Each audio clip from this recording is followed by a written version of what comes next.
안녕하십니까 여러분들, 산책처럼 사주입니다. 이번 시간은 지장간 속의 정보들이라는 주제로 말씀을 좀 드려보고자 합니다. 제 채널을 봐주시는 분들은 아시겠지만 저는 지장간을 대단히 중요시 여깁니다. 이제 지장간을 중요시 여기는 이유부터 먼저 말씀을 드리자면요, 천간은 순수한 기운이고 그리고 지지는 이 순수한 천간이 뒤엉키면서 만드는 것으로 보기 때문입니다. 순수한 천간이 섞임. 그래서 뭐 우리가 인묘진 사오미 신유술 해자축이라고 이야기는 하지만 그 안에 있는 지장간이 사실은 좀 핵심적인 정보라는 거죠. 그리고 이제 이것들이 의미하는 게 여러 가지 상징적인 게 또 있습니다만, 뭐 예를 들어서 이 천간은 순수한 기운이기 때문에 어떤 하늘 또는 운명을 뜻하기도 하고요. 그리고 이제 지지는 땅, 그리고 우리의 의지, 사람이 만들어가는 것.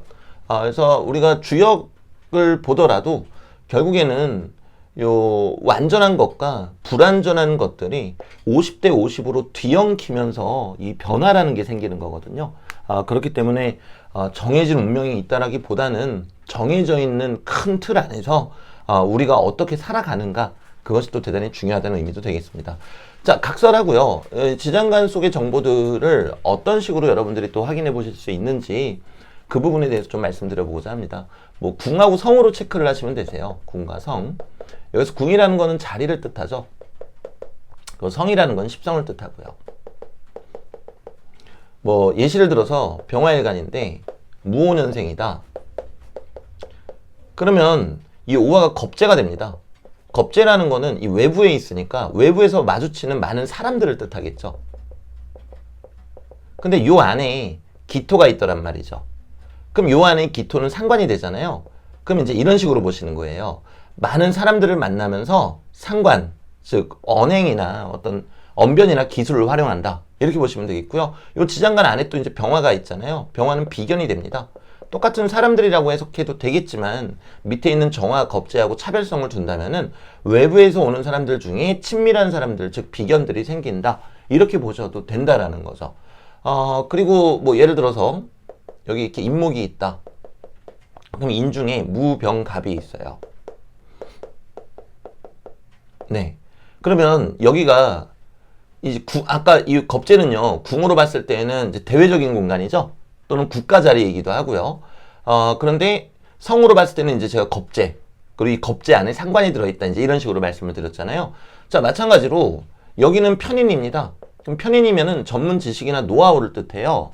어떤 학자성이기도 하죠. 또는 가르치다라는 의미도 있고요. 근데 이 편인 안에 비견이 또 있죠. 그럼 가르치면서 또는 전문 지식이나 노하우를 활용하면서 비견들을 만난다, 사람들을 만난다. 그리고 무토는 식신이 되니까 언변을 활용한다, 이렇게도 이야기할 수가 있겠습니다. 물론 이제 천간으로 올라오게 되면은 그런 부분들을 조금 더 강력하게 해석하기도 하겠죠. 자, 다른 걸로 또 예시를 한번 들어봐 드릴게요. 그리고 이제 응용하는 방법도 알려드릴게요. 뭐 아무 명식이나 그냥 한번 써보겠습니다. 뭐 실존하는 명식이라기보다는 생각나는 대로 아무거나 한번 써보겠습니다.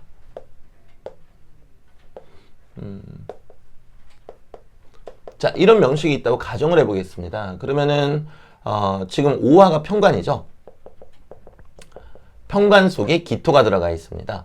그러면은 어떤 조직 안에서 기토, 편인, 전문 지식이나 기술을 활용하는 사람이다, 이렇게 보면 되겠죠. 그리고 이 기토가 천간으로 이제 올라와 있으니까 이런 부분을 더 강력하게 활용한다, 이렇게 이야기해도 되겠고요. 그리고 많은 분들이 또 어려워하시는 것 중에 하나가 이 묘목이 편재인데 재성은 그럼 어떻게 해석을 합니까? 이렇게 말씀들 하세요. 근데 재성 같은 경우는요, 어차피 관성을 생조해주는 세력이잖아요. 그래서 관성처럼 해석하셔도 되세요. 더더군다나 이렇게 재성과 관성이 붙어 있는 경우에는 이 편재 자체를 관성으로 해석해 주시면 대단히 매끄럽게 해석이 되십니다. 자, 그리고 해수는 상관이죠. 해수는 상관인데 이 상관이라는 거는 자식을 뜻하기도 하고요.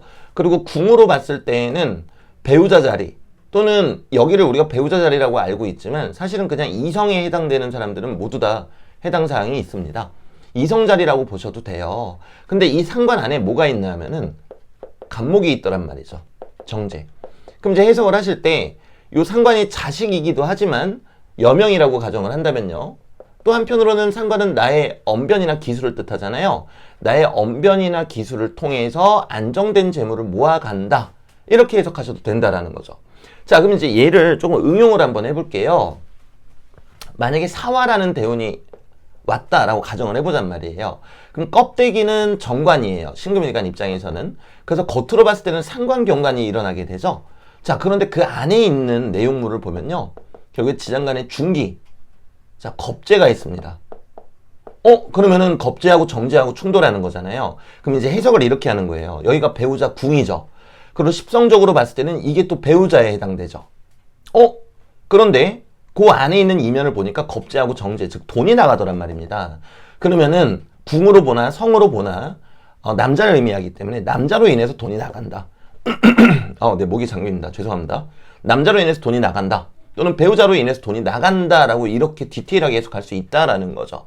자, 여기서 여러분들이 한 가지 의문을 품으실 수 있는 게 제가 지금 사해충을 설명을 드리면서 지장간의 중기 위주로 말씀을 드리고 있잖아요. 그 이유는 뭔가 하면은 제 채널 영상 계속 봐주신 분들은 아시겠지만 이 지장간의 중기는 하늘의 기운이거든요. 하늘의 기운이기 때문에 이 지장간의 중기에 맞춰서 우리가 삼합이 이루어지는 거예요. 그래서 좀 어려운 설명은 지금은 좀 빼도록 하고요. 지장간의 중기가 어떤 그 파급력이 강하다. 즉, 요 지장간 속에 가운데 있는 글자들이 어떤 상징성을 띠고 있다. 이렇게 또 말씀드릴 수 있겠습니다. 조금 더 해볼게요. 여러분들이 좀 익숙해지실 수 있도록. 다른 명식으로 또 만들어가지고 요 지장간의 정보를 우리가 어떻게 보면 되는지 또 말씀드리도록 해보겠습니다. 아무거나 또 막 써보겠습니다. 묘, 그리고 정사. 자, 이러면은 얘가 이제 상관이 되고요. 얘가 정관이 돼요. 그리고 진토가 편인이 됩니다. 자, 근데 유심히 들여다보시면은 개수의 근이 진토 안에 들어가 있죠? 상관이. 그럼 이건 무슨 얘기인가 하면요. 껍데기가 편인이죠. 나만의 전문 지식이나 노하우를 갖고 상관이 올라오는 거니까 상관경관, 즉 직업을 바꾸게 된다, 이직하게 된다, 이런 의미가 있다라는 거죠. 어떻게 응용하는지 아시겠죠? 그리고 마찬가지로 여기 사화는 지금 편관이에요. 그러니까 내 조직이 지금 있는 거죠. 근데 이 안에 경금이 들어가 있습니다. 얘는 비견이죠. 그럼 내 조직 속에, 그러니까 내 직장 속에 내가 사람을 맞이하는 사람이다. 이제 이런 식으로 해석하시면 된다라는 겁니다. 또 하나, 여기 오화는 지금 정관이 되겠네요. 네, 제가 이 십성을 가끔 틀리게 써가지고 좀 유심히 생각하는 편입니다. 이 오화는 정관이 되는데 이 오화 지장간 중기에 기토가 있어요. 기토는 정인이에요. 그러면은 나의 조직에서, 그리고 궁으로 봤을 때는 아랫사람 자리죠. 나의 아랫사람으로 인해서 정인이 올라옵니다. 기토가. 정인이 올라오게 되면은 기계충을 하죠. 그럼 정인을 갖고 어떤 자격을 가지고 내가 상관을 행사하게 된다. 이런 식으로 여러분들이 여러 가지로 응용하실 수가 있다라는 거예요. 자, 그리고 여기다가 이제 운이 들어왔을 때 어떤 식으로 또 발현되는가, 그런 부분도 우리가 한번 좀 살펴보도록 하겠습니다. 어떤 거를 예시로 들어야 될까요? 여기 해수가 들어온다라고 한번 해볼까요? 해수? 운으로? 해수가 들어오게 되면은 식신이 됩니다. 그럼 껍데기는 식신이 들어오면서 이 대외적인 공간, 나의 간판을 건드리게 되죠. 그러니까 간판상의 변화가 있다라는 거죠. 근데 어떤 변화가 있는가 하고 봤더니 요 안에는 간목이 있고 요 안에는 경금이 있습니다. 그럼 갑경충이죠. 그러면은 간목은 정제에 해당되겠고요. 편제네요. 죄송합니다. 네, 편제에 해당하겠고, 여기는 비견에 해당되잖아요.